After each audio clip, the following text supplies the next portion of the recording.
नमस्ते साथीहरू, तपाईहरुलाई रिमा किचनमा स्वागत छ। आज म सिस्नुको दाल बनाउन गइरहेको छु। तपाईहरुलाई मन परे लाइक, कमेन्ट, शेयर गरिदिनुहोस्। सब्स्क्राइब पनि गरिदिनुहोस्। तपाईहरु पहिला सिस्नु धोएर राख्नुहोस्। पानी उमाल्नुहोस्। पानी उमालेर तपाईले सिस्नु हाल्नुहोस्। पानी उम्लेपछि त्यहाँदेखि चाहिँ तपाईहरुले एकछिन त्यसलाई अलिक घट्न दिनुहोस्। अन्त तपाईहरुले एकछिन चलाएपछि त्यसमा नुन पनि हाल्नुहोस् स्वाद अनुसार। नुन हालेर एकछिन तपाईले चलाइदिनुहोस् त्यसलाई। त्यसलाई मज्जाले चलाएर पकाउनु पर्छ एकछिन। अब तपाईले यसलाई चलाएर चाहिँ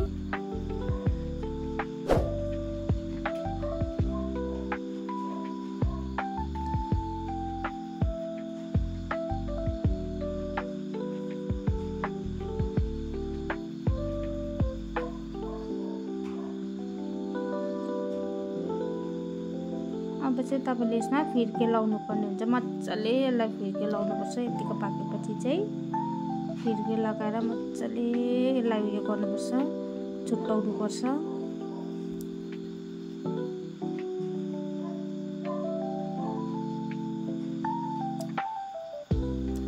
त्यहाँदेखि यतिको भएपछि चाहिँ तपाईले यसमा आटा लाउनु पर्छ। यो पानी हालेर आटालाई घोलेर यसरी हाल्नुपर्छ तपाईले। आटाले चाहिँ यसलाई बाक्लो बनाउँछ। अझै आटालाई पनि मज्जाले फिर्के लाउनुपर्छ तपाईले।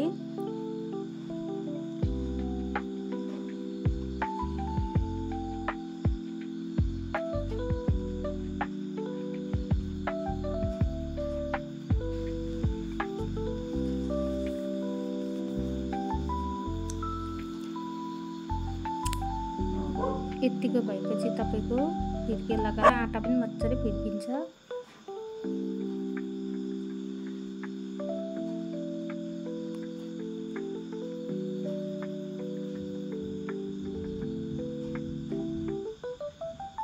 त्यहाँदेखि चाहिँ यसलाई तपाईले झार्नुपर्छ तोरीको तेल हालेर। त्यसलाई खारिएर मज्जाले धुवा उल्टी गरी खार्नुपर्छ तेललाई।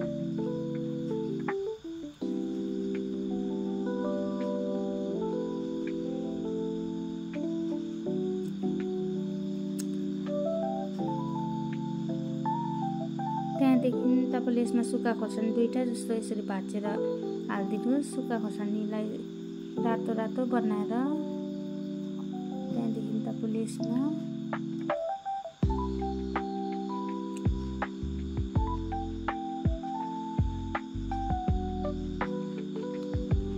चलाइदिनुहोस् एकछिन सुक्खा खोर्सानीलाई।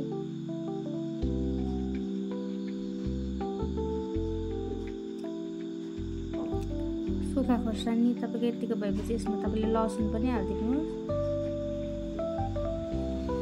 लसुनलाई तपाईले मजाले सुक्खा खोर्सानीसँग मिक्स गरिदिनुहोस्।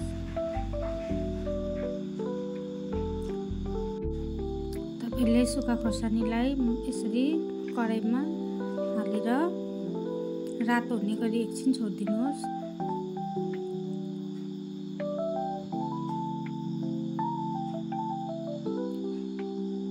यसलाई यसो चलाइ पनि दिनुहोस् अलिअलि। एकछिन चलाएर यो रातो रातो भएपछि चाहिँ तपाईले यसमा लसुन हालिदिनुहोस्। लसुन चाहिँ एकपोटी जति नै हाल्नुहोस्। लसुनको फ्लेभर राम्रो हुन्छ सिस्नुमा। त्यसलाई पनि मजाले मिक्स गरिदिनुहोस् लसुनलाई।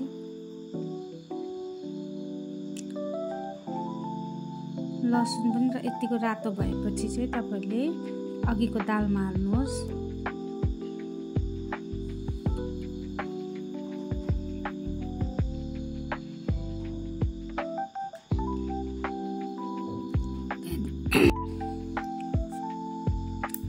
यसलाई मजाले चलाइदिनुहोस् यसरी।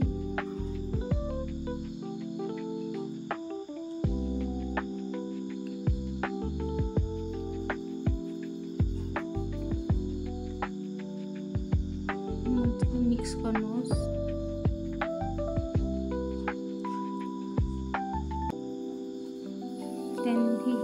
तपाईहरुले यसमा अलिकति टिम्बुर पनि हाल्दिनुहोस् माथिबाट।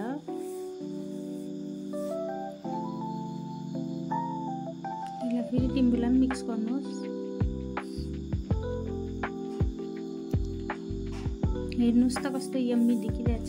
तपाईहरुले खाँदा पनि त्यसो टेस्टी नै हुन्छ।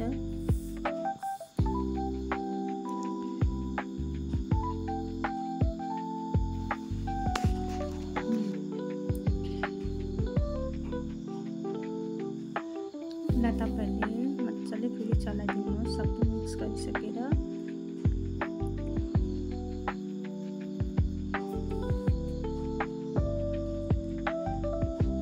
त्यहाँदेखि एउटा प्यानमा तोरीको तेल हाल्नुहोस्। अब तपाईले एउटा कराई बसाउनुहोस्, त्यसमा सुक्खा खोर्सानी पड्काइदिनुहोस्। सुक्खा खोर्सानी रातो रातो भएपछि तपाईले यसमा फेरि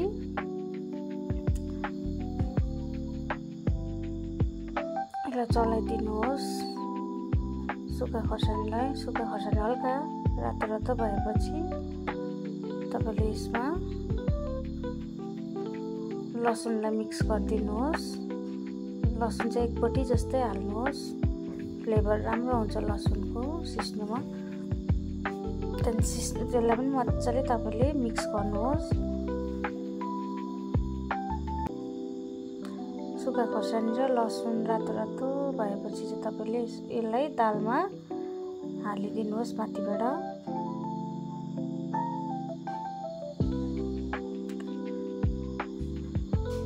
त्यहाँदेखि यसलाई फेरि मजाले एकपल्ट चलाइदिनुहोस्।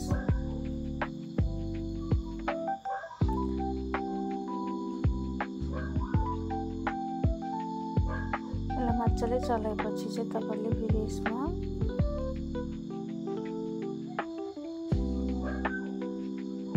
अलिकति टिम्बुरलाई पनि एड गरिदिनुहोस्।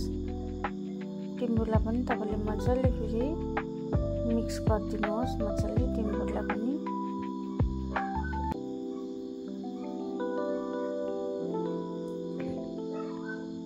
त्यहाँदेखि यतिको भएपछि चाहिँ तपाईहरुलाई मिठो हुन्छ यो खाँदाखेरि। सिम्पल पकाएको तर मिठो हुन्छ।